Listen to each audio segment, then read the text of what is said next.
तोडून देतो, त्याला कुठे जीएसटी फीएसटी नाही. पण आम्ही शेतकरी शेतात खत म्हणून मळे आणायला गेलो तर त्या ठिकाणी आपल्याला केंद्राचे 18% आणि राज्याचे 18% जीएसटी, म्हणजे ब्रिटिशांनी जसा जिजिया कर लावला होता तसा या भाजप सरकारने आपल्या शेतकऱ्यावर जिजिया कर लावलाय.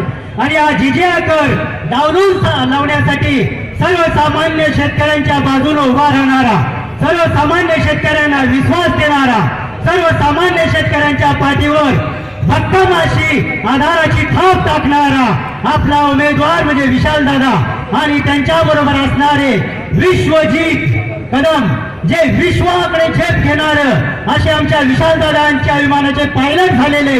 म्हणून आम्ही सर्व सांगलीकर जनता सांगू इच्छितो की आज विशालदादांचा विजय हा काळ्या दडावची रेग आहे. आमच्या तालुक्यातले काही नेते वल्गना करतात की आम्ही खानापूर आटपाडी मधनं विरोधी उमेदवारांना बहुमत देणार. अहो, पण बहुमत घ्यायचं तुमच्या हातात राहिले ना. इलेक्शन सर्वसामान्य जनतेने हातात घेतले. नेत्यांचं ऐकण्याच्या मनस्थिती जनता राहिलेली नाही. कारण जनतेनं या 5 वर्षामध्ये भाजप सरकारकडून जे चटके भोगलेले आहेत त्याची तीव्र वेदना या सर्वसामान्य जनतेला होत आहे. आणि त्या वेदनेचं दुःख जे काय आम्ही ते मतपेटीत दाखवणार आहे. आमचा खानापूर तालुका त्यातल्या त्यात या सांगली जिल्ह्याच्या सीमेवर असणारं माहुली गाव, हे एक गाव आम्ही विशालदादांना 70% वर मतदान देऊन आम्ही आमची ताकद दाखवून देणार आहे.